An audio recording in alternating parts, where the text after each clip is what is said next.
Dito kami sa Beanboard ni Beanboard Kabayan. Coffee dito sa India. Dito sa India. Si Baka, may-ari nito. baka may makita kayo dito, sigurado. NG, iisabon mo tong signboard na yan. Ayan, Beanboard Coffee Shop. Beanboard Coffee Shop.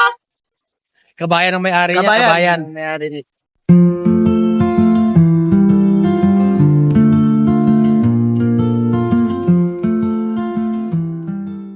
Pinasyalan namin yung kapihan ni Kabayan dito sa India.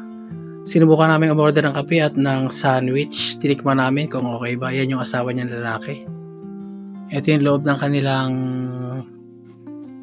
kapihan. Ayan, masarap ang mga pagkain dito. Sandwich.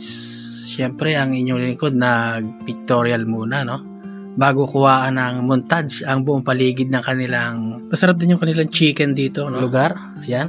Kasama ni Albic yung asawa. Pa-picture muna. At kinawaan ko ulit yung buong paligid. Ang ganda ng loob nito, no? Pwedeng pumunta ang kahit sino. Ang sarap mga pagkain na dito, guys. Yan.